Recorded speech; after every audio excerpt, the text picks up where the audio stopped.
Thank you all for coming.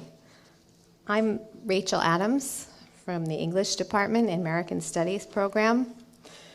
And if someone asked me to dream up the panel I would most want to hear, tonight's program would be very high on my list. Unfortunately, I can't take credit for it. Eileen Galuli is the architect and organizer of this panel, this wonderful panel. And when she invited me to be chair, I really jumped at the chance. The talks you'll hear tonight respond to debates swirling at the charged intersection of childhood, genetics, and ethics. In our post-genomic era, we use genetic information to make determinations about the value and future prospects of an individual life, beginning as early as the first days of conception. In a culture dominated by geneticization, it is believed that genes can tell us a great deal about who we are and what we will become. Sometimes genetic information is used to determine which lives are worth living, as well as to dramatically alter the course of individual lives. Given the weighty significance we currently place on genetic makeup, it is alarming to observe how rapidly genetic research is proceeding with so little discussion of its ethical goals or consequences. This is why the kind of work that our panelists are doing to study the meaning and implications of genetic knowledge could not be more important. What impresses me about all three is the way their careers so generously combine scholarship and advocacy. All enjoy productive and influential careers as scholars, while also using their knowledge and influence to touch lives beyond the academy. In this way, each is a model public intellectual. And I'm just going to introduce them very briefly, individually in alphabetical order, which I think is also the order in which we've decided they'll be speaking. So our first speaker is Michael Bérubé, Edwin Earl Sparks Professor of Literature and Director of the Institute for the Arts and Humanities at Pennsylvania State University. He's just finished a term as president of the Modern Language Association. Highlighting access as the annual theme, he drew attention to such important issues as adjunct labor and the accommodation of students and faculty with disabilities. Bérubé is a prodigious and influential writer whose work spans the fields of American literature, politics, continental philosophy, and disability studies.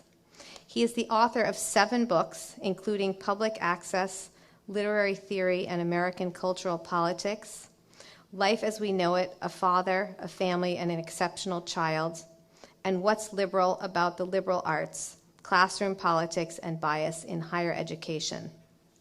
Life as We Know It was a New York Times Notable Book of the Year for 1996 and was chosen as one of the best books of the year, this one of 7, by Maureen Corrigan of National Public Radio. Bérubé is also the editor of The Aesthetics of Cultural Studies and with Carrie Nelson of Higher Education Under Fire, Politics, Economics, and the Crisis of the Humanities. Faye Ginsberg is David B. Kriser Professor of Anthropology, Director of the Graduate Program in Culture and Media at New York University, co-director of the Center for Religion and Media, and co-director of the Council for the Study of Disability. She is the author of the award-winning book, Contested Lives, The Abortion Debate in an American Community, co-editor of Media World's Anthropology on New Terrain, 9/11 and After, a virtual casebook, Conceiving the New World Order, The Global Politics of Reproduction, Uncertain Terms, Negotiating Gender in American Culture, and numerous scholarly articles and reviews. Her book, Mediating Culture, Indigenous Identity in a Digital Age, is forthcoming from Duke University Press.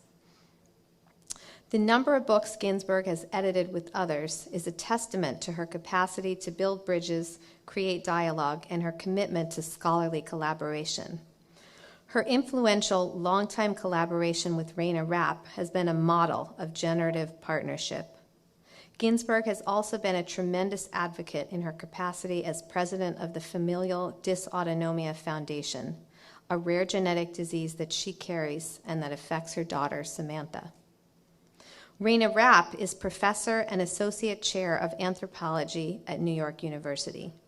She is the author of the award-winning book, Testing Women, Testing the Fetus, The Social Impact of Amniocentesis in America, published by Routledge in 1999, and co-editor with Faye Ginsberg of Conceiving the New World Order, as well as many, many articles and reviews.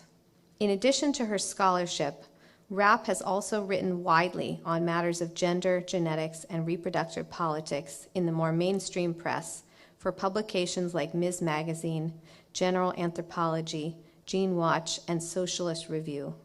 Her current research, with Faye Ginsberg, focuses on cultural innovation in special education in New York City. And before we welcome our speakers, I just wanted to put in a plug. We're actually doing a companion to this panel, which I think will have the same title, Genes, Childhood, and Ethics, Part 2, which will feature Allison Piepmeyer of the College of Charleston, who's writing a fascinating book on Down syndrome and prenatal testing, and the poet and author George Estridge. That will be on April 7th, so please come back in the spring. And for now, please join me in welcoming our speakers.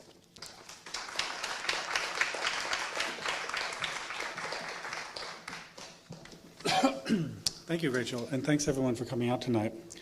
I too would like to see a panel like this. Faye and Rayna are two of the people I have learned most from over the years, and I'm pretty sure I would not be able to compose my remarks for the night if I had not learned so much from their work.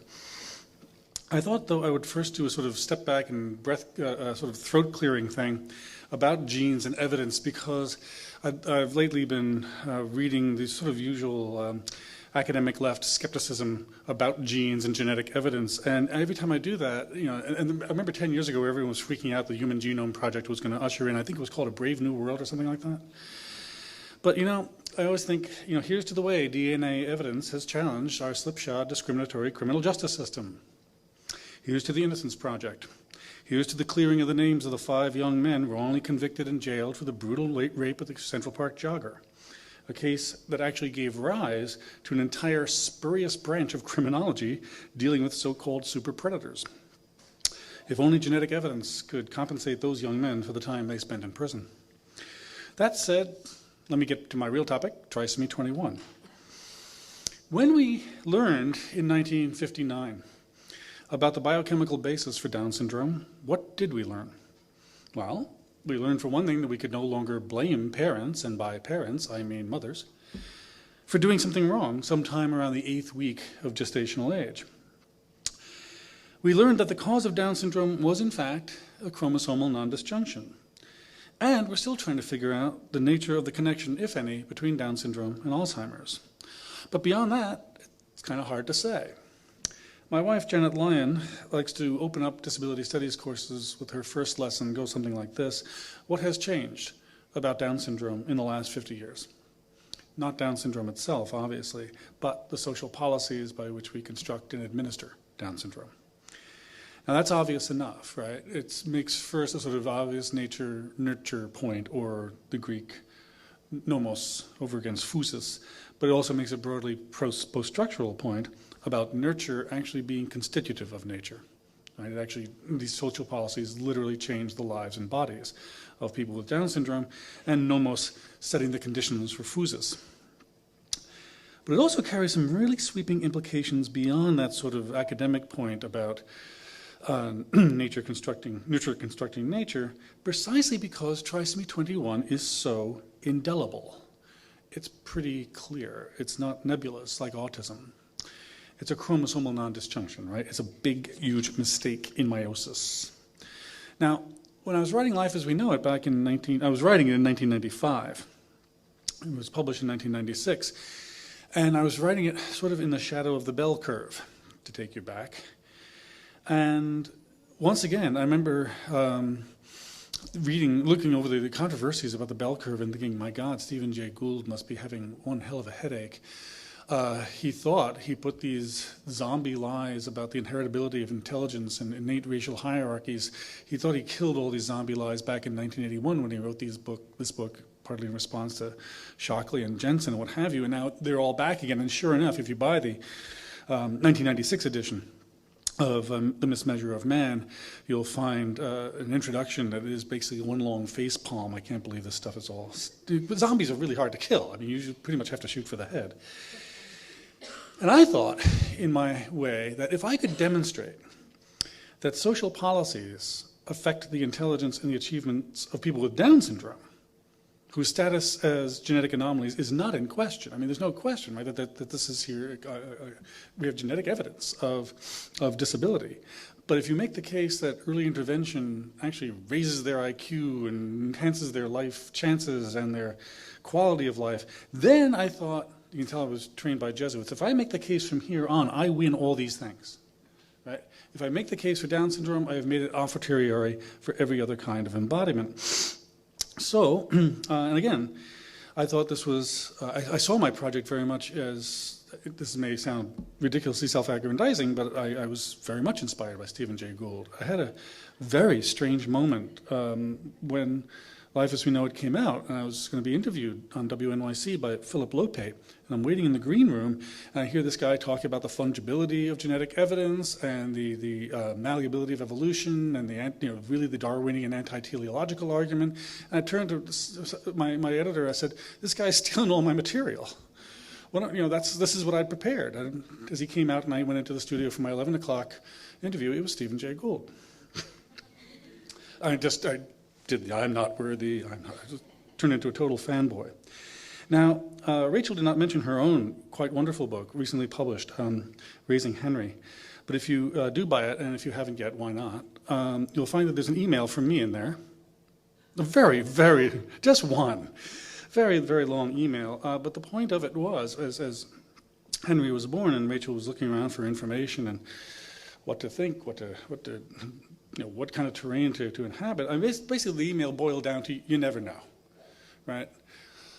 Not just the truism that babies with Down syndrome are still babies first, but I said, 17 years ago, when Jamie was born, if you'd told me, right, that I had just come back from this really kind of wonderful weekend with him in New York. We went to Lion King and Metropolitan Museum, a very bizarre, surrealist Japanese dance in BAM. I was really pushing it with that one. 6 people walked out. The boring part is Jamie just opened a Caravaggio book that he'd gotten at the Metropolitan Museum. And of course, you have to preface all this by saying, your mileage may vary, but that's the point.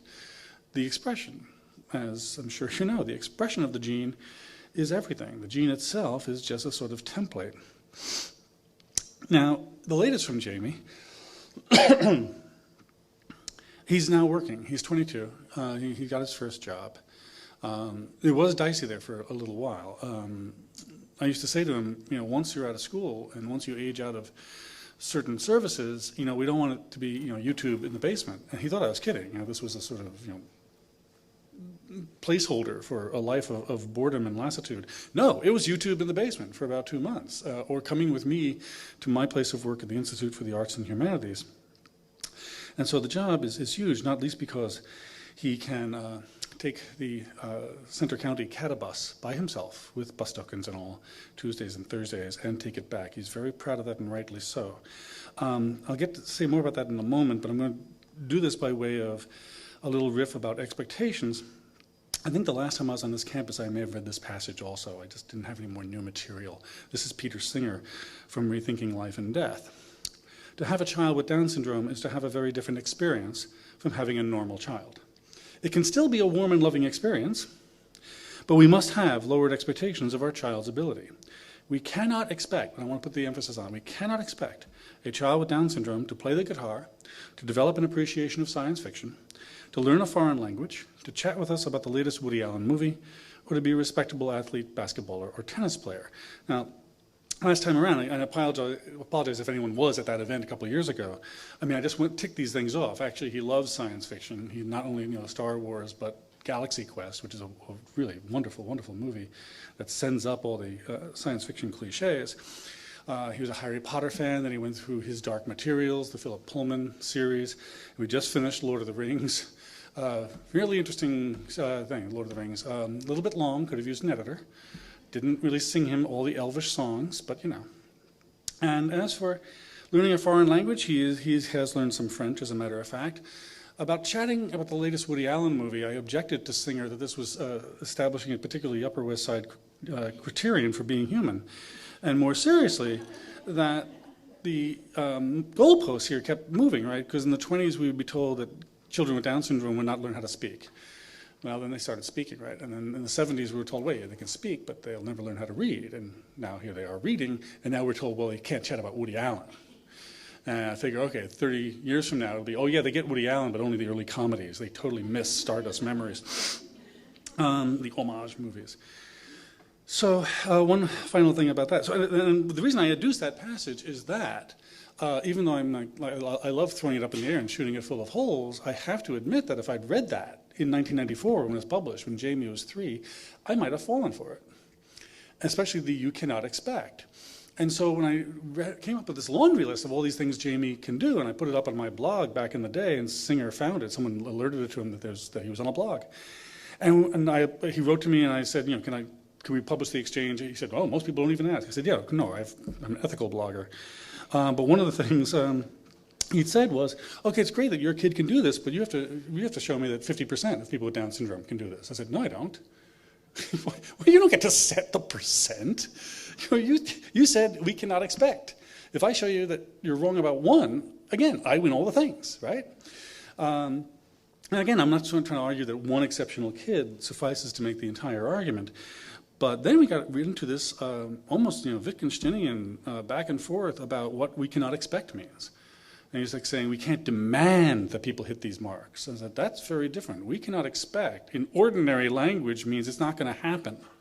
Right? And if you tell that to prospective parents or people whose kids were just born, you really are going to you're going to be doing this list of all the things their kids can't do. And you're going to be looking, because you're Peter Singer, for what they can't do. You're not going to be looking for what they can do, which is kind of crucial in itself. Now, that said, I'll reference one more exchange with Rachel, this time face-to-face. A couple of years ago, there was a picnic for kids with Down syndrome in Central Park. It was in the southwest corner of Central Park. I forget what that little parklet is called. But I was following Jamie around because if he goes over that rock, I'll never find him again, right, at Central Park. And I used to, every time I bring him to New York, when he was younger, I just had these nightmares of him darting into a subway as the doors close. It was not implausible. And Rachel said, I felt a little sad watching you follow him around, thinking I'm still going to be doing this with Henry in 15 years. And just as we were talking about that, and I told Rachel about the subway fantasy and the fact that we have lost Jamie 3 times, I think I am being fair in saying my fault once, Janet's fault once, both our faults once. Never for very long, but 10 minutes is a very long time when you can't find your kid in the mall. So, end of the picnic, Jamie comes up and says to me, can I live independently? And I knew very well what he meant. He has a cousin who lives not far from here on 102nd Street. And that cousin doesn't have a diagnosis. Maybe on the spectrum, slight CP, not sure. It's one of those things where people just, there's a disability but not quite named. But Trevor is very good at getting around. He's a subway habitué, and he manages to get himself also from the subway to Metro North, to buses, to Amtrak. It's really quite remarkable. He's 18 years old. And so Jamie was basically asking, can I go visit Trevor by myself? Now, I assume you, if you're in the city, you know the drill. It's only the 1 train from Columbus Circle. He could do it. He's right on the cusp, and there's no transfers. I know he knows uptown from downtown. He had said to me earlier that same day, we should get down to Madison Square Garden. We'll take the NQ or R transfer to Times Square for the 1, 2, or 3. Yes! Does his mother know that? No. But, okay. And so I said no. And he was kind of taken aback and a little disappointed. And we talked about it a couple of days later. And I said, do you want to know why I said no? And he said, yeah. I said, I think you could do it. I think you could take the right train. I think you could take it uptown and not downtown. You know where to get off at 103rd. But you have no idea where to go once you get off the train. And he says, true. And I said, you don't know where West End is in relation to Broadway, and I could walk you through it, and we could do it once, but that's why. So, long story, even longer. Two things. One is that the next year, last summer, he and Trevor sent us one night they sent us a picture of themselves at Yankee Stadium. I said, oh, that's great. Trevor's father took them to the game. No, Trevor's father did not take them to the game. They took themselves to the game. Then they took themselves out for sushi at 11 o'clock. And then the next day, as everyone was going up to Connecticut for a funeral, they hopped on the train, made the transfer at Grand Central, took Metro North up to New Haven, all by themselves. So, you never know. I'm going now to switch to more academic matters. When I teach disability studies, intro to disability studies in the humanities, the last couple of times I've done this pairing that takes us right to the ethics and children part of tonight's program. One is Michael Sandel's book, The Case Against Perfection, and the other is Jonathan Glover's book, Choosing Children, Genes, Disability, and Design. Sandel's, from people familiar with Sandel's book? I'll do Campbell's condensed version of it. It is a subtle and supple argument in many ways. Very, very short, punchy book, really, and beautifully written, very convincing. And his argument the shorter version is, genetic enhancement in engineering should be seen not as an advance or an extension of our knowledge of genetics, but counterintuitively as a restriction of human freedom. This is a hard thought to try on. How can this be a restriction of human freedom? Here's one characteristic passage from Sandel. I do not think that the main problem with enhancement in genetic engineering is that they undermine effort and erode human agency. The deeper danger is that they represent a kind of hyper-agency, a Promethean aspiration to remake nature, including human nature, to serve our purposes and satisfy our desires. The problem is not the drive to mechanism, but the drive to mastery. And what the drive to mastery misses, and may even destroy, is an appreciation of the gifted character of human powers and achievements. To acknowledge the giftedness of life is to recognize that our talents and powers are not wholly our own doing, nor even fully ours, despite the efforts we expend to develop and to exercise them. He gets in later as to why you can have giftedness without a giver, which is fine by me. I didn't think that implied a god or a designer anyway. But he's drawing also on the idea of being open to the unbidden and basically, working with what you're given. This argument then covers, it's a really sprawling kind of argument, despite its brevity. It covers like athletes and musicians and all kinds of physical therapy and training and what have you. And the argument, no matter whether it's Tiger Woods getting LASIK surgery or Olympic athletes training in rarefied environments, the argument is basically that it is okay to enhance your natural gifts by natural means, or to use prosthetics and basically anything, antibiotics, Adderall, what have you, to restore to health. Basically a baseline of a rough species norm. So whether it's LASIK or rehab, whatever, or beta blockers for classical musicians, which is a serious debate. In fact, when I taught that open to the class, one of my students, a first-year student, was a cellist and would not hear of it. Just, no, if you can't play in front of a crowd, you're not a musician. And I let her shut things down. The next year, next semester when I taught the class, I mentioned her, but I said, I just wondered how many people in the class were themselves on medication. A third, in that second class. And we actually started talking about why, if you have a severe anxiety disorder, something that argues for a restoration to health or a baseline of functioning is perfectly okay. Well, I was really suspicious then. Both classes totally agreed with Sandel, maybe not about the Adderall, but certainly about the idea of going back to a baseline of health, but not beyond. There's a sort of normal restoration for prosthetics or medication or whatever, anything else, but beyond that is verboten. And at that point, I kind of lost my patience, and I said, we've been in this class for 10 weeks. Historicizing and deconstructing and relativizing the idea of the normal. And now you want it back? After all that? Furthermore, what normal are we talking about? I made it 46 years without these damn things. They are Walgreens finest, 1.5s. I'm going to have to upgrade to 1.75s not too long from now. Do I get to go back to 2020? Do I get that? Because that's the species norm, but my eyesight was closer to 2012. It was great. All right, so much for your norm. Then I turn to the work of bioethicist Jonathan Glover, partly because he seems relatively moderate and reasonable, especially when he's compared with bioethicists such as Julian Savulescu and Nicholas Agar, who are basically like, enhance everything, do it now, 100 fingers would be great.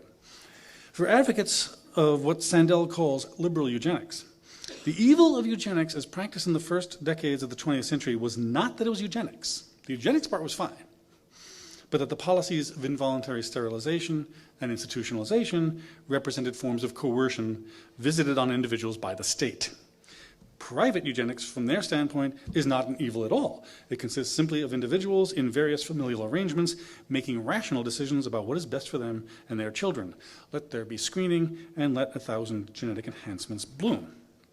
Now, Glover takes a more modest view, which ultimately, I think, makes his argument more plausible and yet more potentially disturbing. At the outset of his book, he asks, progress in genetics and reproductive technologies give us growing power to reduce the incidence of disabilities and disorders. Should we welcome this power, or should we fear its implications? Well, the answer over the course of the book basically is welcome this power, with some reservations. Notably and sensibly enough, Glover rejects the idea that there is a bright line between genetic technology to enhance functioning, using genetic technology to restore or maintain a person's normal level of functioning, and then using technology to enhance functioning well beyond that level. Basically, his book, I think, really is a reply to Sandel, and it does demolish the baseline norm argument. That's precisely the way I teach it. Glover, by contrast, suggests that, quote, eliminating a genetic disposition to shyness or laziness might help someone flourish. That's getting pretty detailed. As might making them more cheerful or boosting their ability to sing or to learn languages. It is common, he writes, to say that genetic choices are acceptable when they are to avoid a disability or disorder, but objectively eugenic if they are to enhance normal functioning. Again, aimed at Sandel. The medical boundary may seem the obvious line to defend against designer babies, but making some enhancements may add to flourishing as much as eliminating some disabilities. If we are not motivated by the ugly attitudes toward disability, if what we really care about is not disability but flourishing, the medical boundary may be impossible to defend. Close quote. Okay. Two things strike me as remarkable about Glover's book. The first is that he does not come to this conclusion without taking into consideration a wide variety of accounts of the lives of people with disabilities. Even though he begins a discussion of blindness by writing, since sight enriches our lives so much it is hard not to see blindness as an obstacle to flourishing, he proceeds to recount the stories of John Hull, whose terror at going blind was gradually replaced by a wholly new sense of himself and his world, and of S.B., who became severely depressed after an operation restored his sight. When blind, he had lived with energy and enthusiasm, Glover writes, but when given sight, he lost his peace and self-respect. He actually found out the world was a much drabber place than he had imagined. Glover's opening chapter begins from the premise that, quote, since the 1980s, ethical debate about disabilities and disorders has been transformed by the participation of those who have these conditions. And he credits the disability rights movement with having brought out the extent to which society's response to a medical condition contributes to whether or not it is a disability. So you think, like, he gets it. The second remarkable thing, though, is that despite all this consideration of the disability studies critique, Glover can nevertheless write in a later chapter, in this book, disability has been contrasted with human flourishing. So if your goal is to enhance human flourishing, and you see disability as inimical to flourishing, there is no way to account adequately for the ways in which people with disabilities might enjoy their lives more fully and thoroughly than people without disabilities. So I was wondering, I taught this, again, it's a very short, punchy book. How does this book pull this off? How does it credit people with disabilities for transforming the debate and then wind right back up in the pre-transformation position of arguing that disabilities are to be contrasted with flourishing? There are two problems, I think, with the book. One is that, like so many discussions of disability and bioethics, it conflates disability and disease at a key moment in the argument. The other is that it relies at other key moments on thought experiments and hypothetical questions that make no sense except in the what-if world of bioethicists. The first key moment involves Glover's dismissal of the expressivist argument. Quote, choosing to have a child without certain disabilities need not come from any idea that disabled people are inferior, nor does it entail that the world or the gene pool would be cleansed of disabled people. Okay, that much is true. Some prospective parents might feel reasonably enough that they are ill-equipped to raise a child with certain disabilities, and that maybe this is more about them than about any people with disabilities. And moreover, Glover argues that we can contest the ugly attitudes toward disability so that decisions about childbirth are not motivated by fear, prejudice, or stigma. And here's where the argument gets knotty. Okay, this is a long quote. Glover. I think that other things being equal, it is good if the incidence of disabilities is reduced by parental choices to opt for potentially more flourishing children. But we should not deny the potential cost to which the expressivist argument draws attention, and we should try to reduce that cost as far as possible. To do this, we need to send a clear signal that we do not have the ugly attitudes to disability. It is important to show that what we care about is our children's flourishing, that this, and not shrinking from certain kinds of people or some horrible prospect of cleansing the world of them, is what motivates us. To think that a particular disability makes someone's life less good is not one of the ugly attitudes.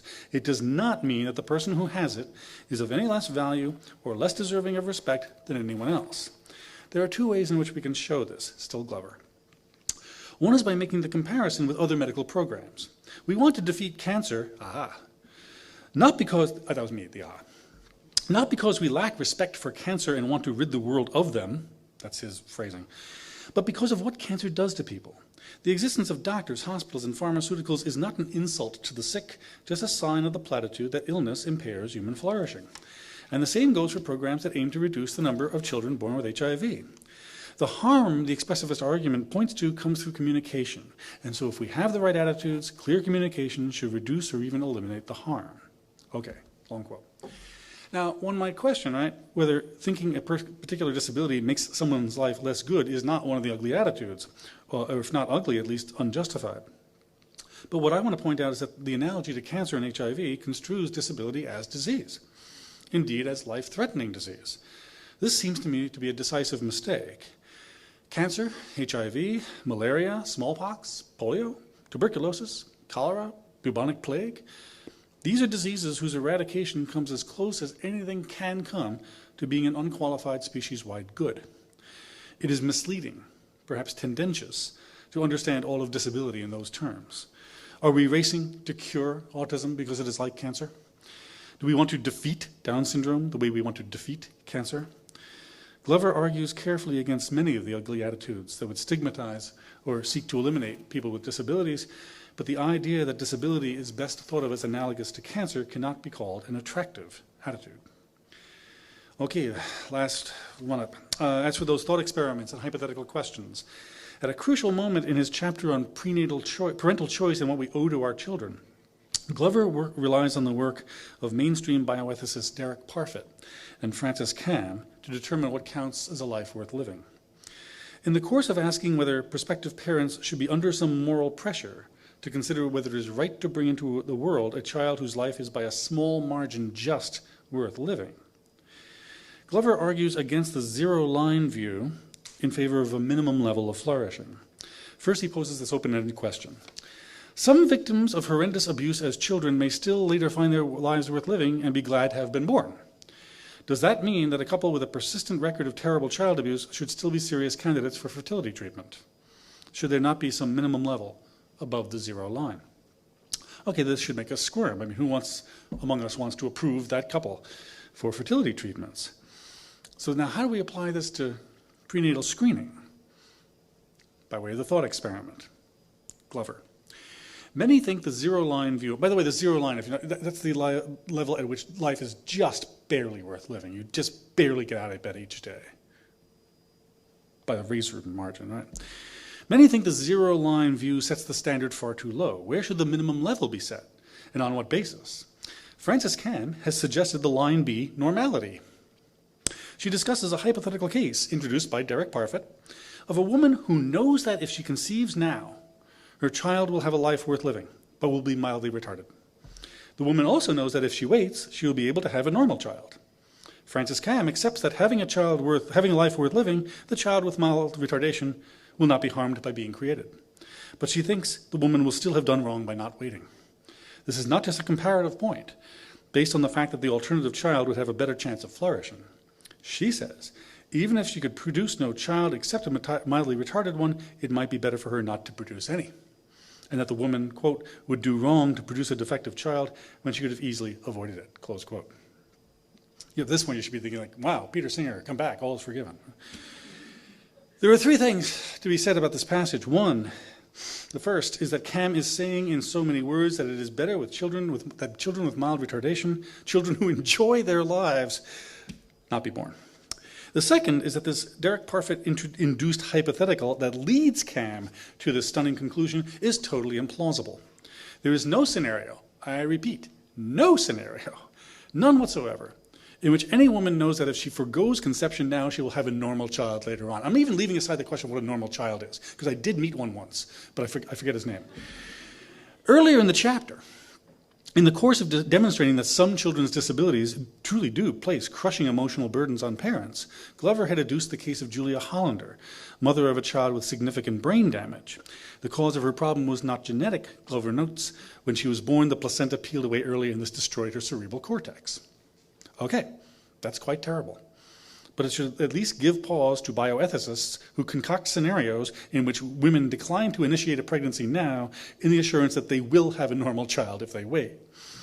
The world in which bioethicists propose such things, the world in which Cam can chastise a woman who produces a defective child when she could have easily avoided it, and I stress that's it, easily avoided it. That's Cam. That is a world without birth trauma, without conditions undiagnosable before birth, autism, pervasive developmental delay.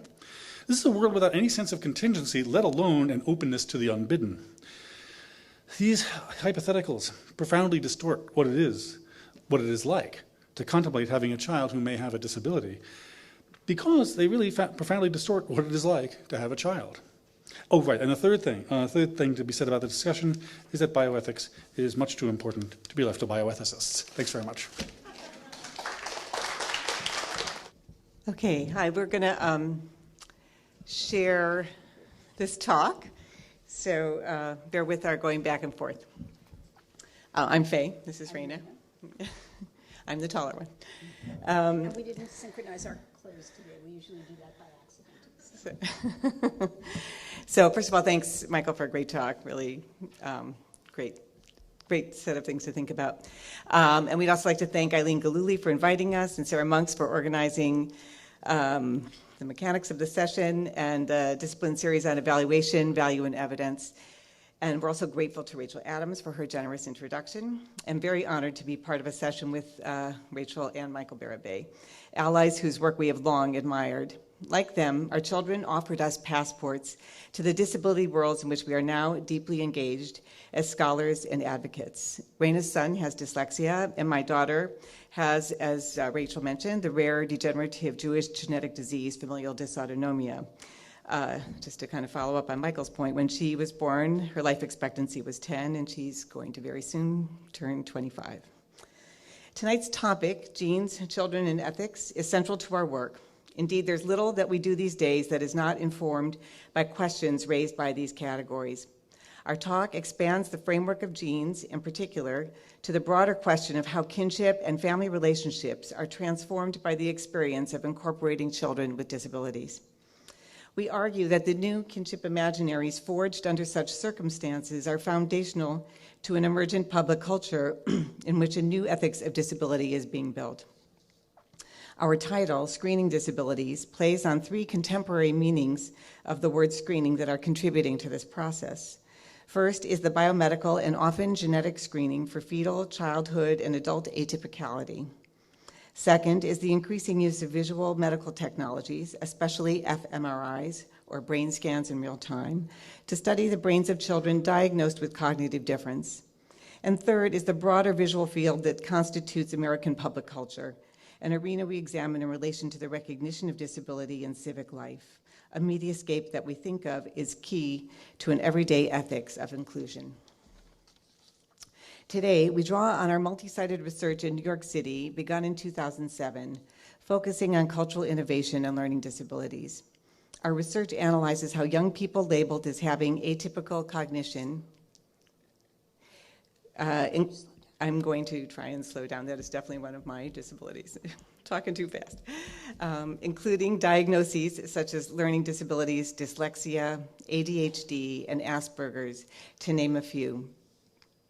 They are mediated across multiple social arenas, from brain research labs to classrooms to film, television, and digital media. And we are looking as well at how cultural and social accommodations are reshaping all of our worlds. We are working with parents, teens, and young adults, teachers, scientists, media makers, and a range of disability activists. We argue that in the early 21st century, the cultural understandings of people with such disabilities cannot be grasped apart from the accelerating circulation of popular and medicalized media imagery by and about them. Our work takes a broad perspective, inquiring into the varieties of cultural production which have rendered disability increasingly visible in American society in ways that are changing civic life. What does it mean to have citizenship in a country that only 4 decades ago, as Susan Schweik has taught us in her book, The Ugly Laws, there's the cover, that only 4 decades ago abolished the so-called ugly laws, which made it illegal for persons with, and I quote, unsightly or disgusting disabilities, unquote, to appear in public. The fact that we can hardly imagine this to be the case now is a sign of the success of the disability rights movement that first emerged when some of these ugly laws were still on the books. New scholarship in disability studies and visual culture has opened lively and important discussions on how the wide circulation of image-based media is deeply implicated in the creation of a more inclusive sense of belonging for non-normative social actors. Here, we draw on Rosemary Garland Thompson's 2009 book, Staring. That's her book cover. We're doing our Oprah thing here with the books. And her valuable discussion of visual activism, her term, that describes how increasingly people with disabilities put themselves in the public eye, saying, and quoting her, "Look at me," instead of "don't stare."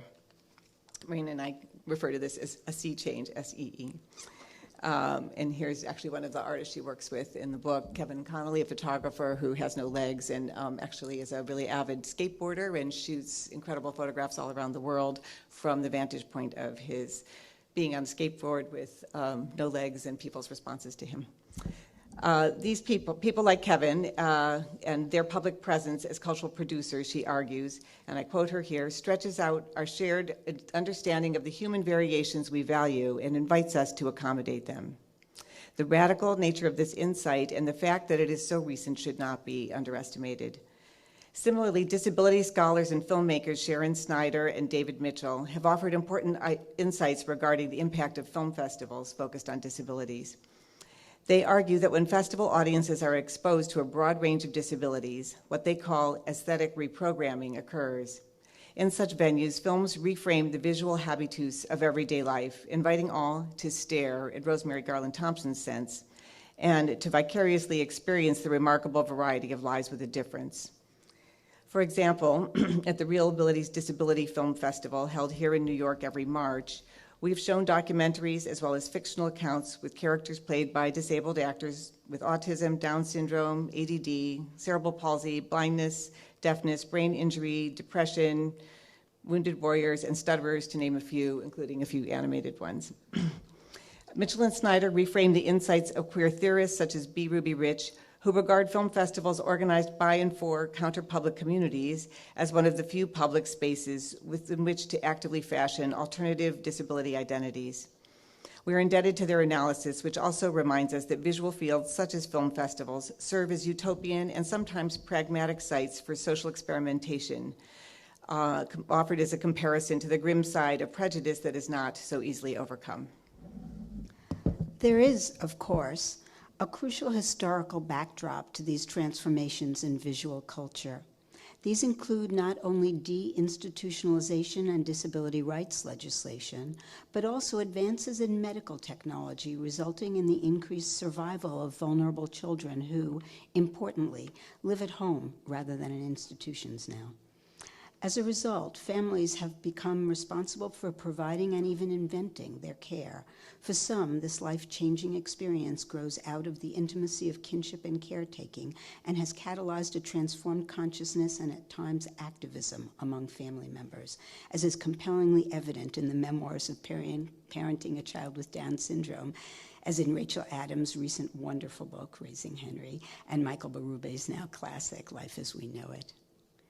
In our research, we have been struck by the proliferation and circulation of media representations of young people with cognitive differences, from laboratory imaging to television characters to internet activism. These embrace a cultural model valorizing, quote, all kinds of minds, unquote, a widely used phrase made popular by the learning disabilities educator and guru and author, the late Mel Levine. However, the expansion of such liberatory visual representations of neurodiversity are phenomenologically overshadowed by quotidian efforts to categorize and regulate cognitive difference, from insurance and medical forms to special education paperwork. These different regimes of the scientific and the celebratory reflect what we called more than a decade ago the double telos of modernity, drawing attention to two contradictory trajectories of the present era. Along with the expansion of inclusion promised by democratizing movements, we noted the rise of a neo-eugenic discourse accompanying technologies of prenatal testing, genetic and otherwise, along with medical interventions, all complicit with the American romance of bodily perfectibility. Focusing on the expanding media worlds that are imbricated in many of the social transformations we describe, these trajectories are often interocular. This concept was coined by anthropologists Carol Breckenridge and Arjun Appadurai to describe the accelerating circulations of meanings, scripts, and images as they transfer from one location to another in public culture. For example, images of the brain circulate far beyond the confines of the laboratory into educational materials and popular culture. Popular TV shows such as Monk, Modern Family, or The Big Bang Theory feature characters whose capacities as well as quirkiness are enhanced by their cognitive differences. Disability documentaries circulate their imagery and message into the halls of Congress and medical school classrooms, as well as film festivals. In addition to popular forms of visual culture such as film and television, our research takes into account how disabilities are routinely envisioned in medical and scientific imaginaries dedicated to the investigation of cognitive and emotional differences, such as neuroscience and psychiatry. In addition to genetic diagnoses, images of the brain now hold particular fascination in the current moment as possible sites for understanding cognitive difference. Biomedical and scientific practices are often implicated in such processes in ways that can be interpreted as both inclusive and hierarchical. In a functional magnetic resonance imaging lab in Manhattan, for example, that is fMRI, we've observed scientists researching differences in neural networks of the brain of children with a range of conditions such as ADHD, autism, and dyslexia, as they seek new material evidence for atypical cognition. And at the risk of going on much too long, the technology has moved very far, and they are now able to do these very, very aesthetic, very complicated kind of collective representations of what difference in the brain might look like. On the one hand, their work, that is the work of scientists, moves forward a public image of what neuroscientist Miguel Nicolaides calls neural democracy, highlighting how diverse neural networks cooperate across regions of the brain to produce different behaviors. Diversity in brain wiring thus becomes one more form of human difference. Unlike the framework that prevailed through the 1970s in which such diagnoses might lead directly to institutionalization, the scientists we are studying are part of an emerging regime of neuroscientific scrutiny enabled by fMRI that recognizes these differences as part of the spectrum of human diversity. At the same time, differential diagnostic categories are reinforced without interrogation. These neuroscientists require that their subjects be sorted into diagnosed and healthy controls, thus setting up the research conditions that add modern modes of material evidence to much older mechanisms for sorting the quote-unquote normal from the pathological. Yet the categories of normal and pathological brains are everywhere leaky. And in the fieldwork in the fMRI lab, it's been very interesting to watch. They start with the concept of neuroplasticity, the idea that the brain can change and can develop its own unique synaptic kind of networks. But they have taken on board the language of neurodiversity and especially neurotypicality, which are much beloved by the autism self-help movement. So it's not as though the barriers of the laboratory itself prevent them from being part of the larger cultural discourse. They don't necessarily understand that they're using that language, but they are, and it's part of a much larger set of questions. In a particularly striking moment that fieldwork often provides, we experienced an interocular frisson while conducting routine lab observations around Halloween a couple of years ago. In the lab, we noticed that the children in the fMRI magnet were choosing to watch a Simpsons Halloween episode in which Mr. Burns directs his sidekick Smithers to remove a subject's brain, shouting, "This isn't rocket science, Smithers, it's only brain surgery." While we found this to be an absolutely astonishing choice to offer their impressionable research subjects whose brains were right that moment being scrutinized, the scientists simply saw it as a seasonal Halloween video for kids. To them, apparently oblivious to the nuances of popular culture and media effects theory, what the child watched was irrelevant as long as they could scan a brain both in action and in its resting state. Yet both brains, cartooned on television and imagined and imaged through fMRI technology, are dancing cheek to cheek. More profoundly, families who have volunteered their children with atypical cognition for brain studies also comment on images while looking at the scans. "It looks so normal, just like any other brain," one mother, for example, opined. And much like many of the other parents we've talked with, she added in frustration, wishing that the fMRI might lead quickly to treatments. "So how am I supposed to know what's wrong with him?" So both parts of that are present. Ideas and images about the neurological bases for atypical learners are not restricted to the laboratory. They leak out with remarkable speed and power into public domains with serious consequences for children diagnosed with cognitive disability. For example, they are apparent in curriculum designed to provide teachers with strategies for accommodating the now 15% of U.S. pupils who are labeled for special education services in our public school system. We have participated in training sessions for teachers in New York City and observed how this curriculum is deployed in schools that use popular programs such as the aforementioned All Kinds of Minds model, which offers a non-stigmatizing way to recognize and acknowledge cognitive differences in the classroom. These come with an arsenal of commodified curricula to address the needs of non-normative learners, including books and games and webinars and online assessment and teaching tools and blogs. This model relies heavily on a neurodevelopmental perspective that builds on the same kind of scientific evidence and materiality as the neuroscientists scanning children's brains in the fMRI machine. However, this educational approach, supported by a range of media, also emphasizes the need for developing a worldview from the classroom out that accepts cognitive difference as a normal part of the human experience and embraces inclusion as a foundational educational principle. Its explicit agenda is to contest prior representations of children sent for special education as inferior to those deemed normal. The widespread presence of disability as both diversity and pathology had a brief but dramatic presence in New York City's public landscape in 2009. NYU's Child Study Center previewed an advertising campaign which showed, quote-unquote, autistic children as alleged kidnapped victims with signage mimicking a ransom note. Ostensibly aimed to raise awareness of the profound implication of an autism diagnosis, the ads were quickly and successfully contested by many, spearheaded by the Autism Self-Advocacy Network.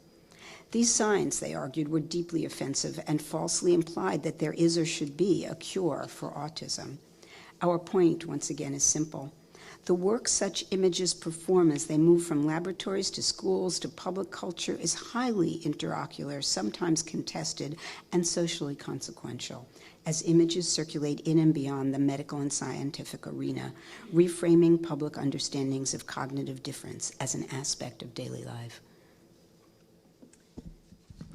Moving to the arena of image making itself, filmmaker and photographer Dan Habib is exemplary of what we are finding frequently in our work: accidental activists. His son Samuel was born with cerebral palsy and, in his parents' words, brought the disability rights movement into their home. Both of Samuel's parents soon found themselves acting on behalf of their son, and particularly around his education in their New Hampshire town, as they sought inclusive settings for him that combined children with and without disabilities in the same classroom. Dan began photographing their journey, and soon a documentary film was in production, including Samuel. Dan extended the questions he had for his son's unpredictable future to 4 other students with a range of disabilities, all at different life stages, to ask questions about the possibilities and limits of inclusive education from kindergarten through college. Since its completion, Including Samuel has screened across the country and been widely publicized, both for its compelling story and also for its visionary as well as practical advocacy carried out both on and offline. It's now used by thousands of schools, parent organizations, nonprofit groups, universities, Girl Scouts, and state agencies around the U.S. and internationally. Their accompanying website, the Including Samuel Project, extends the film's reach through social media applications. The site invites fellow travelers to upload their own stories of disability, exclusion, and success, thus creating a kind of alternative virtual community focused on issues of educational inclusion. And actually, this screening toolkit is actually for house parties for siblings of those with disabilities. Isaiah is Samuel's brother. A high school using this outreach developed an initiative called the I Am Norm campaign, calling attention to the arbitrariness of ideas of normalcy. And they had these stickers that they passed around all over the school, and everybody wore them. This story is exemplary of a recurring phenomenon that we see in our research. Like many parents of cognitively atypical children, the Habibs are not only rethinking the intimate world of kinship from the point of view of their experiences raising a child with a disability, they are also taking their insights beyond their home, into their community, and thanks to digital media across the nation.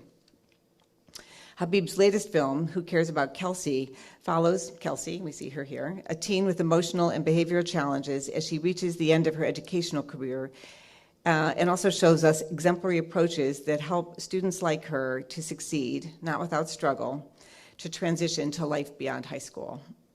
Like Habib's earlier film, this too has been part of a remarkably successful national campaign advocating cultural innovation to support students with disabilities as they age out of school. And I'll just mention that this is actually a big focus of our current work, is looking at what we and many others call the crisis in transition, which we'd be happy to talk about in the Q&A.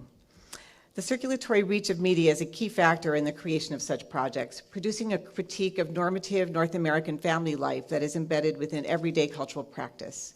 Across many genres, documentaries, talk shows, online disability support groups, and more, a common theme is an implicit rejection of the pressure to produce perfect families, instead making the case for the incorporation of embodied difference under the sign of love and intimacy and in the domain of kinship relations.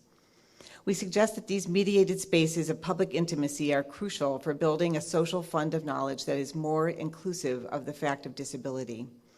It's not only the acceptance of difference within families, but also the embrace of relatedness that such models present to the body politic. The emergent sense of kinship and identity in media such as Including Samuel and many others makes these spaces potentially radical in their implications for an expanded understanding of personhood as sites of both information and free play of imagination, creating a more inclusive social landscape. Such forms of relatedness are not necessarily genealogical or familial. A variety of media practices, from analog photographs to websites, can increasingly be understood as forms beyond blood, the usual symbol for kinship in our culture, and other bodily substances identified with kinship, like genes, that can create community among those with disabilities and their supporters. They may even be based on relationships created among avatars and their humans on Second Life, whose experiences are enriched by the virtual possibilities for social connection and mobility denied to the disabled in real life, or RL as Second Life people call it. As an example, at last year's New York City Real Abilities Film Festival, for which I've been an advisor since its inception, it's now going into its 7th year. The opening night film was Ocean Heaven, a Chinese-Hong Kong feature written and directed by Zhui Xiaolu, pardon me if you speak Chinese, who based the film on her own experiences working with young people with autism. The film features martial arts superstar Jet Li. Any fans of Jet Li? Anyway, there he is in a very different role. His first full dramatic role as a single father with terminal cancer, who is the sole caretaker of his autistic son. Over the course of the film, the son learns to manage his life more or less on his own with the support of an unexpected community that emerges around him. This is actually from the cover shot is from the opening scene in the film. Anyone seen it? In which the father, realizing he's about to die and doesn't know who's going to care for his son, ties them together and they go out on a boat and he tries to get them to both, to basically kill them both. But his son is an incredibly strong swimmer and they fail, and so the rest of the film is a little more upbeat than that. It looks so happy, and it's a really weird way to depict that scene. It's a harsh beginning. Yeah, but it gets better. So such films are not what Snyder and Mitchell call, with some disdain, awareness films, but rather show people with disabilities and their allies as agents of their own creative interventions, usually not deathly. So innovation occurs off-screen as well as on-screen. Audiences at Real Abilities are extremely diverse, from the temporarily able-bodied people, such as myself, to those with the remarkable range of embodied differences that we do our best to welcome into the festival. And of course, the screening committee is very diverse as well. The kind of aesthetic reprogramming that Mitchell and Snyder discuss occurs not only because of what people encounter, but also because of efforts made to provide a truly inclusive screening experience with the requisite off-screen adaptations for cripping the viewing space. Audio description for those with visual impairments, signing and captioning for deaf audience members, seating that allows for at least 10 power chairs in the room, a few guide dogs, a large percentage of people on the spectrum using assistive communication devices, and a high tolerance for audience unruliness. As part of our research, we've been working with photographer and activist Rick Guidotti, who had a show of his work at the New York City Festival venue last year and has a documentary in progress being made about him. He left his successful career as a fashion photographer after a life-changing experience working with young people with albinism, first in the US and then in Africa. Since then, he has turned to using his talents to intervene in the pathologized medical imagery of young people with a range of genetic conditions, as he explains in the following clip taken from the documentary in progress about his practice, one which he has named Positive Exposure.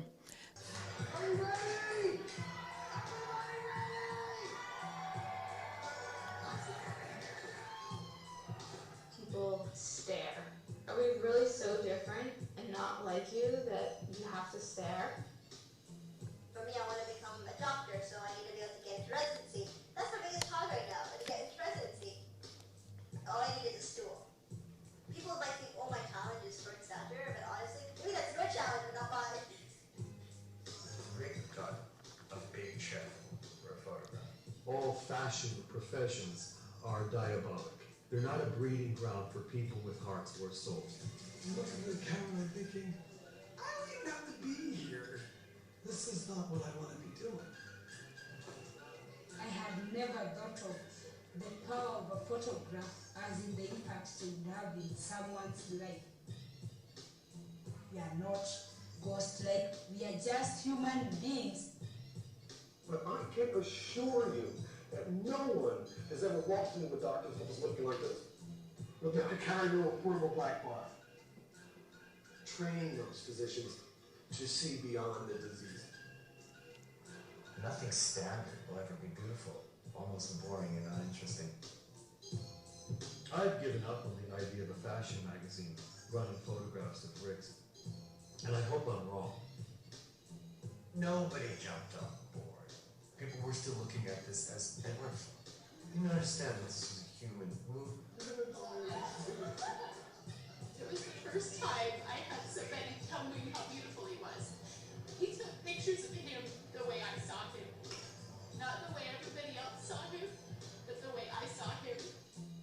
Often when I'm photographing someone that got difference, somebody will come and see the photographs and say, we're really capturing their inner beauty. And I'm like, fuck inner beauty. These kids are gorgeous. And you know, whatever comes out, comes out. I did notice that on the new YouTube version of that clip, they've taken out "fuck inner beauty," which we think is too bad. So, moving from the realm of the stigmatized visible, people with invisible cognitive disabilities such as dyslexia or ADHD sometimes have more difficulty creating community as they are not readily apparent to one another. We're working with a group that has a game plan for remedying that problem, Project Eye to Eye, which renamed itself in the last 2 years as just Eye to Eye. Founded in 1997 at Brown University, Eye to Eye is now a national organization of students with learning disabilities and ADHD who have made it to college, where they came out and they bond via a mentoring program they run with local middle school kids who are also labeled as having LD or ADHD. This is the first national organization created by, for, and most importantly by young adults with learning disabilities. It currently has 50-plus chapters with a grant to expand. Most recently, Eye to Eye staff have reached out to a number of corporations to create awareness and potential job opportunities for young adults transitioning from college to the workplace. Eye to Eye chapters run the Beyond Normal Art Club to support children's self-esteem by demonstrating the skills, creativity, and humor that the young adult Eye to Eye mentors have learned to deploy along their own slower route to success. By making art from their experiences as kids with a difference, they are also able to go public about their learning disabilities in the end-of-term art exhibit for the whole school, mounted by each chapter. At their annual Organizing Institute, where new Eye to Eye leaders are trained, a T-shirt is always given out. In the year we attended that event, the slogan printed on the back of the T-shirt read, quote, "Special Education, a revolution, one classroom at a time." There's still considerable ground to cover. Faye's daughter, who has a rare genetic disease, started complaining at around the age of 9 that there were no television shows or movies with kids who looked like her. At age 24, she still finds it hard to find actual characters with disabilities on television or at the movies, although the ABC family television series Switched at Birth has become a mutual passion for Sam and for Faye. The central characters are teen girls who were, you guessed it, switched at birth. But the disability twist on this well-produced series is that one of the girls is deaf, both on and off screen. By the third season in 2013, almost everyone on the show uses sign language. All deaf characters are played by deaf actors, and deaf culture is a central plot element. And Sam and Faye are busy learning sign language on their accessible web site. Yes, it's true. Right. 10 years ago, Screening Disabilities, which is our title, invoked the complexities of genetic testing. Now, in the digital age, it generates associations across multiple screens, from film and festivals to fMRI labs to popular television and digital platforms. We're still far from achieving an acceptance of all kinds of minds. Nonetheless, as we have shown, there is an ever-increasing lively flow of language, imagery, and ideas refiguring the scientific and the social, generated by the visual activism of people with atypical minds and their allies, as they claim and crip a broad-ranging media world. The turn to media by disability activists is a particularly compelling way to provide the means for a society to get used to the public presence of this form of difference. This is clearly an ongoing battle. As we have learned in our work, such change requires vigilance, creativity, and moxie. The cases discussed here make clear that a shift in the zeitgeist is evolving across a range of media practices, from the scientific to the artistic to the activist and communitarian. It is in this informal, interocular, quotidian experience that incorporates a disability imaginary that a truly inclusive sense of cultural citizenship is in the process of being forged. It provides the foundation for what we think of as the ethics, the everyday ethics of disability. You mentioned the crisis of transition, and while in the United States at least inclusion models are becoming pretty standard at the primary and secondary levels, the academy is still a sort of brutally awful place in terms of accommodating disability. This is only tangentially related to children, clearly, but in terms of thinking ahead. Exactly, that's the thing. Yeah, right. And increasingly, because inclusion models are introduced at lower levels, this is becoming more of a reality. If you could locate one or two of the most urgent kind of issues, things we could start to address at this level.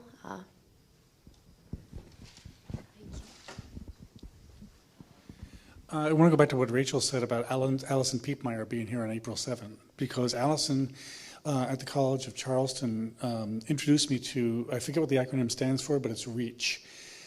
Inclusion of students with intellectual disabilities, non-matriculating, 4 years. Penn State has this thing where it's called LifeLink PSU, where the people who are up to 21, and then Jamie just aged out of this year, can take appropriate classes at Penn State with mentors. But again, the law only goes up to 21. It takes individual institutions, like a place like the College of Charleston, to incorporate them fully for the whole 4 years. And what Allison told me was that there's this house, the Reach House on campus houses 24 people with and without disabilities. And there's no life coach. As she put it, they learn what all college students learn. Thanksgiving is for laundry. Right? And the idea is I think that's an amazing model of inclusion, but it really is institution by institution. My other concern, that's the hopeful thing. The other side of that is that I still have any number of colleagues who believe that federal law stops at their classroom door and don't realize that, in fact, unless it imposes an undue hardship, reasonable accommodation is actually an obligation and not an option. Yeah, it's... it is a problem that I kind of bumped into as a parent when I just realized that New York City is, big surprise, a wasteland. And I started Googling right away, thinking I just hadn't done enough research, and immediately found a report that was put out in 2007. It's called, helpfully, Transitioning to Nowhere. And then we looked, and then a book was of an edited collection called On Your Own Without a Net. So there's both the problem of inclusion in tertiary education, which is pretty huge. There's actually a really interesting program in the city that we've just gone to check out for future research called the Oasis program at Pace University. It's amazing. It's for kids on the spectrum. It's a real model of how to create a kind of oasis and haven for them at the same time as they're really included in Pace University's classes, but so they have coaches and so forth working with them. But I think even beyond the tertiary is really, schools have been mandated, whether they follow through on that or not, and there's a lot of very bad examples of inclusion. But beyond that, how are we going to, and that's why we got interested in this whole question, is because kids grow up and what happens next, and how were we starting to move people into, the range of social positions that will really represent true inclusion? And we really see this, of course, as anthropologists, starting with kinship and families. And, it's not a big surprise how many things that have started really in the 21st century, just in New York City, for example, have been started by desperate families with a lot of, creative energy and moxie, and, really trying to find other alternatives for their kids as adults who need, a range of social possibilities that don't necessarily exist at the moment. So, you want to add?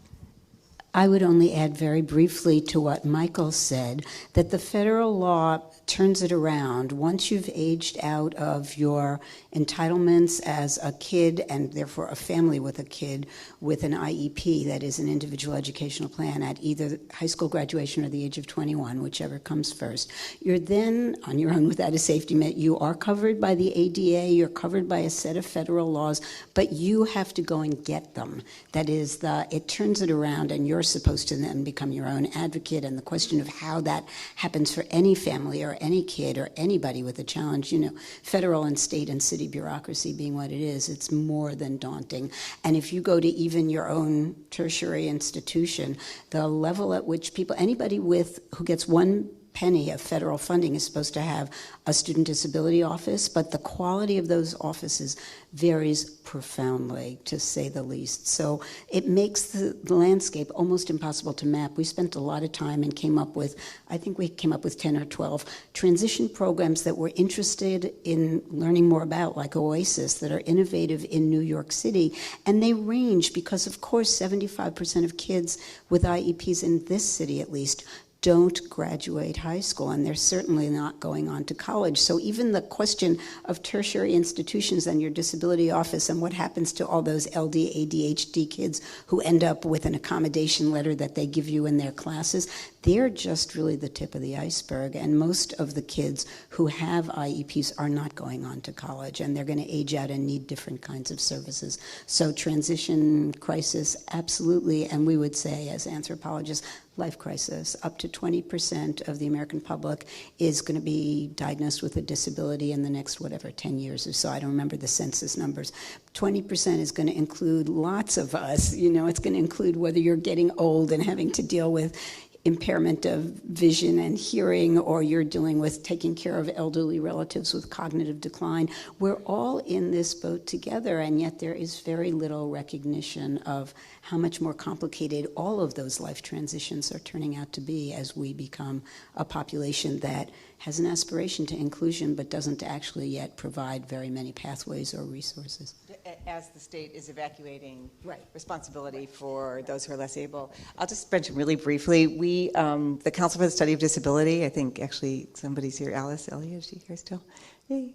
So we partnered with a really wonderful local school that was trying to invent a transition program, and we provided sort of incubation space for 2 years at NYU to get this program called Skills off the ground. It's a really fantastic program. It's now on 29th Street. So never fear, because if your university can use the ADA against you, they will. So as soon as we, found space for them in a building, one of the old NYU buildings that of course hasn't been refurbished, there were, men in suits coming over to say, this building is not an accessible building. There's no ramp here where the stairs are. And we're like, well, let's see. Last time we checked, students with dyslexia and other learning disabilities don't need wheelchairs. But guess what? There are other NYU students who actually use them, and then they went away. But it was just shocking how much the university was really actually completely not wanting to have these students on campus and how phobic they were. It was not surprising, but there it was. Okay. I'm going to end with a hopeful note. 2008 reauthorization of the Higher Education Act made provision for student loans for people with intellectual disabilities for the first time out of nowhere. Now, that doesn't mean that there'll be a building for them when they get there, but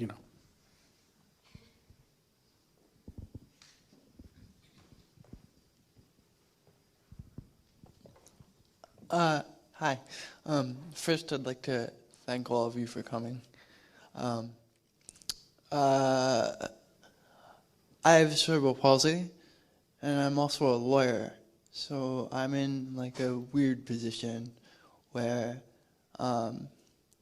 when the three of you invoke federal law, or any law for that matter, or anybody does it, I always think, well, as a lawyer, I don't think the law does much. Maybe I'm just cynical. I think a lot of lawyers are good at that, but in light of that, I'm curious, other than trying to promote, at least in theory, a non-discrimination norm that I think is rather ineffectual, what do you think as non-lawyers that the law either can do or ought to do that it isn't doing for whatever reason?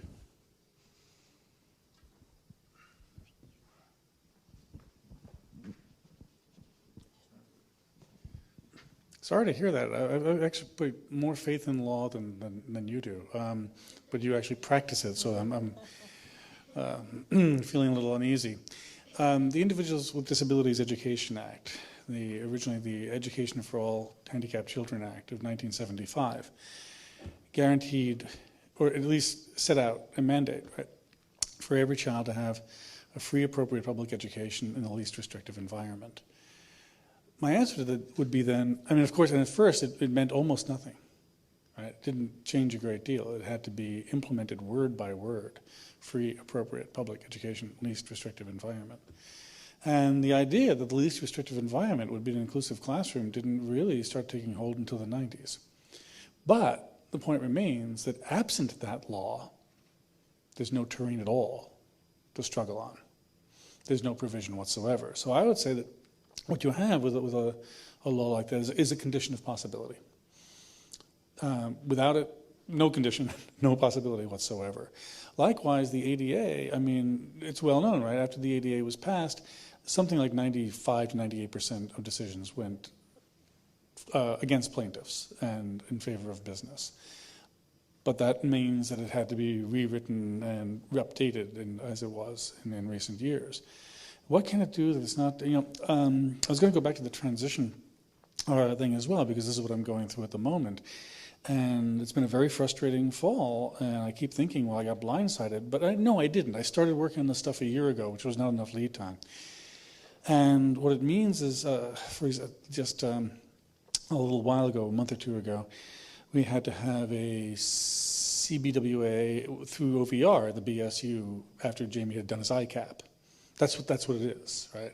It's a community-based work assessment organized through the Office of Vocational Rehabilitation at the base service unit, and I forget what the ICAP stands for, but it was a really excruciating questionnaire that went on for about 90 minutes, and actually made Jamie quite depressed, because he basically realized he's in this category that includes much more severe disabilities that he himself does not have. But at the same time, if I keep seeing the glass half full, what remains of the social welfare state, the tatters that remain are I think worth struggling over. If there were no provision for him, he would not have that 2 day a week job. He would not be taking the CATA bus. It really would be nothing but YouTube in the basement and whatever we came up with for him. So I think the point there is simply not to see the law as an end, a law as an end in itself, but as an opening of a space for contestation. Well, first of all, thanks so much for your comments, and we're glad to be here. I think one of the reasons that we're looking at a range of popular culture and media and familial life and so forth is that laws are laws, but they're implemented by people, and they have to be, there's just a huge amount of integument to make the social fabric actually respond to the kinds of efforts that laws might represent, however imperfectly they are carried out. And so really our question was really how's the culture actually starting to respond or not in relation to that, and how can we track this, how can we find it in all these different kinds of spaces that people inhabit, because mostly they inhabit spaces outside the law. But I just want to agree with Michael, which is, you have to really struggle and fight, and there's a kind of class stratification that occurs just because people who have the resources and time and patience to plow through all of these efforts are going to be people who don't have to work 3 jobs to support everything that they need and so forth. So there's just many imperfections built into it for sure. But so we just also try and widen our lens beyond the law to see how things are being taken up. Just piggybacking on what's already been said, there are bunches of organizations in this city, Parents for Inclusive Education, Partnership for Children's Educational Rights, the Arise Coalition, all of which themselves come out of struggles with the law, basically threatening lawsuits with New York City. They can only do that New York is very much in non-compliance with almost any, you name it. If it's a federal law, it's a lawsuit waiting to be happening here in terms of parents and kids with IEPs. Those are organizations that came out of those struggles, and these are very imperfect solutions, but they are the kind of activism that leads to what we're talking about here. Wherever Faye and I went in the beginning of this research, we used to say, the paint is always wet. It was always a new organization. It had been up and running. The cartons were still there. The legal interns were still being hired. This is a social formation. Where's the fresh paint? Yeah, That's where we're going. It's social formation. It's information, and that's both very demoralizing sometimes when you realize you've got no transition program for your kid, despite all the resources and moxie you've already put into it, and you know how much worse it is for kids who come from more modest circumstances. And at the same time, it's very encouraging because, as Michael's beginning statement, your salvo was, that first they said these kids will never talk, then they said they'll never walk, then they said they'll never read, now they say they can't understand a Woody Allen movie. Which period of Woody Allen? I mean, we don't know. Yeah. We don't know where we're going. This is a roadmap in construction, and to the extent that law is an absolutely critical tool for that, I'll just tell one quick story, and that was that I was approached just because of somebody I knew from my prior job in a different, she was an economist, an economics graduate student at the time. I knew her, and she was in the mayor's office, and she got wind of the research we were doing, and she took me to lunch and said, this is under Bloomberg, obviously. She said, we want to know if you can make connections with the parents so we can get them to cut back on the lawsuits. They're costing too much money, and their kids have federal entitlements, and we're having to cut back the whole budget, and we think it's not fair that we're not able to cut back them to the same percentage we cut back everybody else. Needless to say, I didn't make those connections. But, there you are. It's an instance of the law doing its job in unanticipated ways.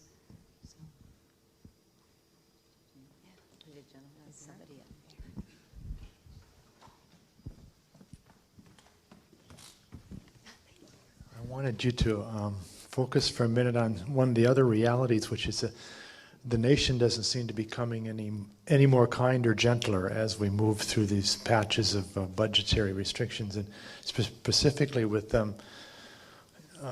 With this kind of budget, I think we must live in a place where it's quite unusual, quite an exceptional place, New York City, as compared to, let's say, Alabama or South Carolina. And so the nation itself is in a bad way, and I wondered if things are getting worse here in New York City as well with respect to this discretionary funding is the issue, and I think everything's being cut back in discretionary funding, and this must have an impact on your lives and on your.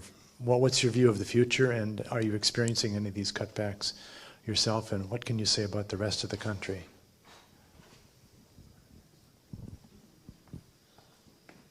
Also, I'm just wondering if there might be people, I don't know, the lawyer who might have expertise in that anybody experience.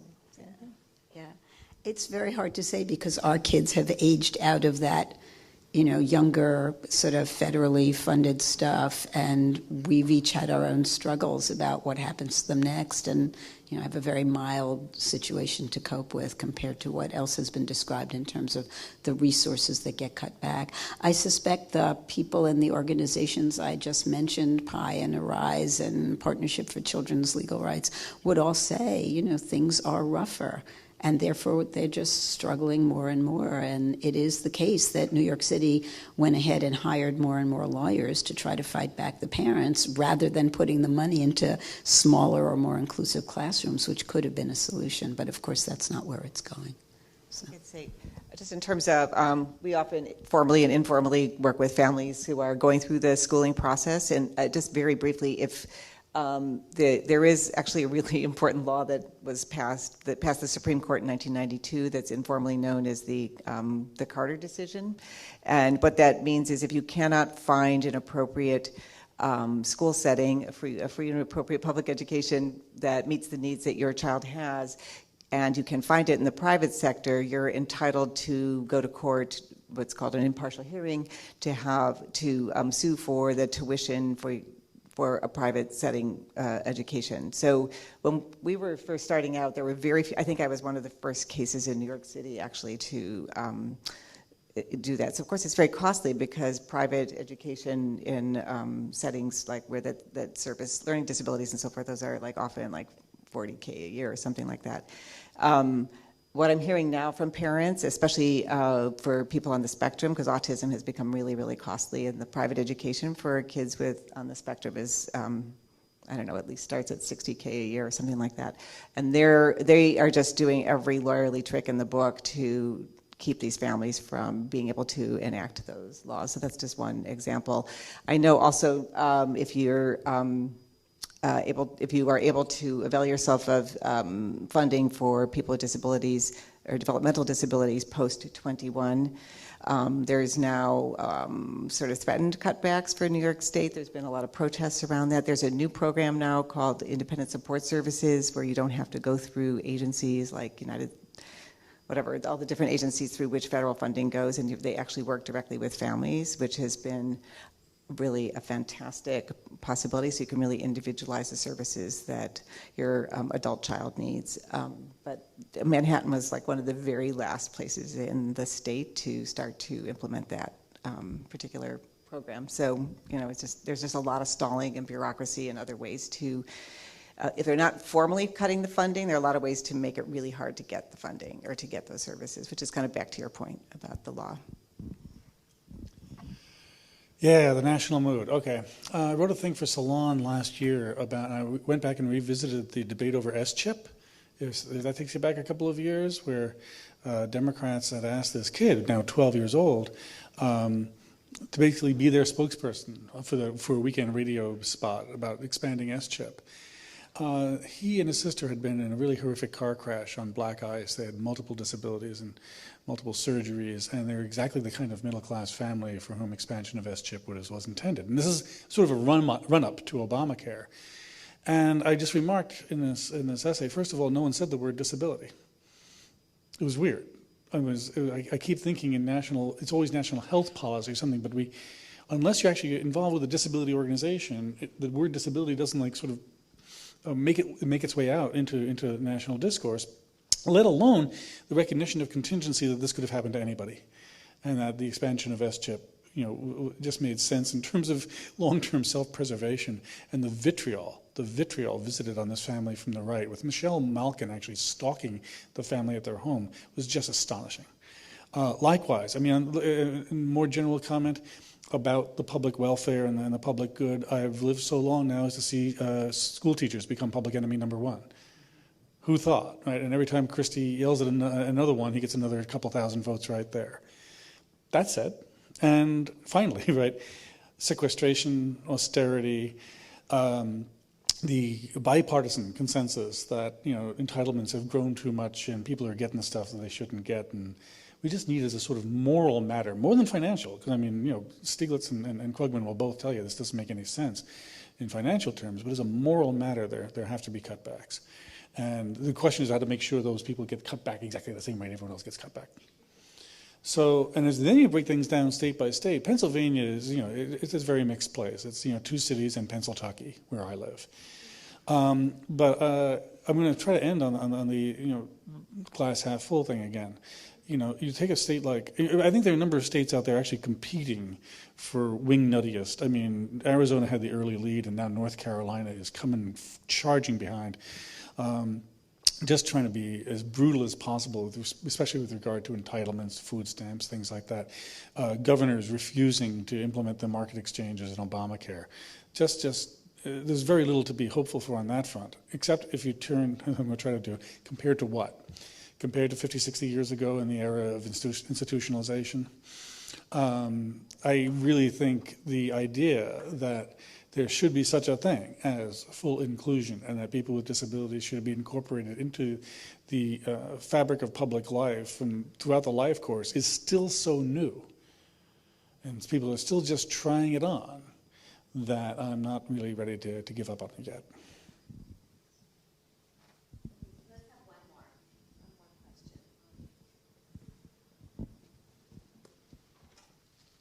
Thank you. I have a question that's coming from very different kind of area, but as also an aspiring anthropologist, I guess you could say, I studied the translation of homesickness into main characters in sci-fi movies that time travel, and how that has changed and become depicted as a disability instead of a superpower.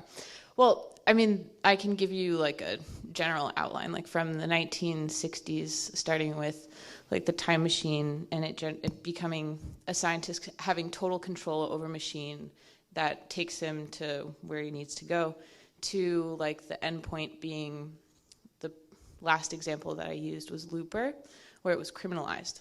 And then in the middle you have all kinds of disabilities that are really just problems that make the person time travel and be in the wrong place at the right time, that are painful and exhibit all kinds of like pathologies that are totally medicalized. And so I was wondering, given this, given all of the progress that has been made and all of the awareness and really wonderful documentary films that have been making a really huge impact on the perception of this disability imaginary. How you see the depiction of people with disabilities as main characters in all genres of film. I just pick sci-fi because it happens to be really easy, character to pick on. Moving from the kind of person who's, if not fetishized, then someone who's totally set apart and alone as having these extra worldly capabilities to someone who is actually in touch with the community and helping the community and interacting with the community in a positive way that other people can aspire to. So the kind of positive hero. So I was wondering, given this, the new shows that are coming up that are really kind of showing a real effort to integrate and show the daily lives of people with disabilities, how that would be translated hopefully in the future into a positive hero in in this disability imaginary of the blockbuster fantasy type movie. When are we going to see a Frodo who's autistic? So something like that. When and what would that person look like, and how would they be interpreted? Exactly. Yeah. Yeah. Mm-hmm.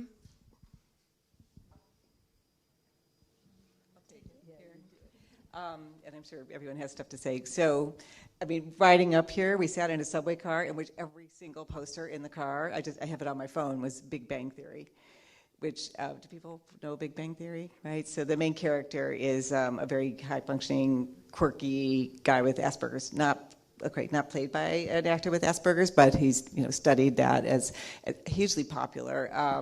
Modern Life. It's amazing how many more are showing up. I'm particularly a fan of Switch to Birth just because actually the cast is really deaf. There was one episode in which the deaf students don't want their school closed down, and they have a protest, and the entire episode is from their point of view, so there's no spoken speech that you hear.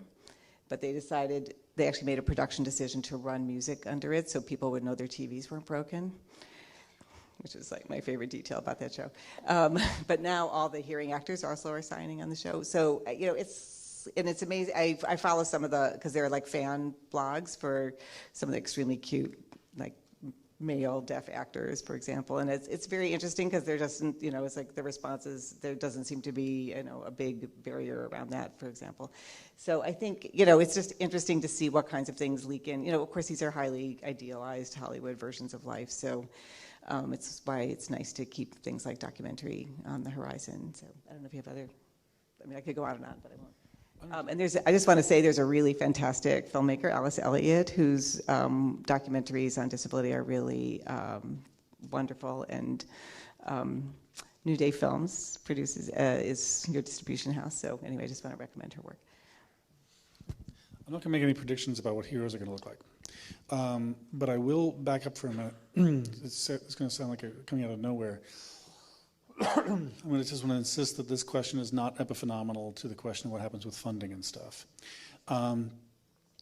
So the other day, Richard Cohen of the Washington Post writes this horrific column about how he imagines that people with conventional views would be horrified by de Blasio and his wife because they're interracial. And yeah, that would be true of conventional views maybe 80 years ago. I actually do this in class all the time. First interracial kiss on TV, anyone know it? Yes, good. What year?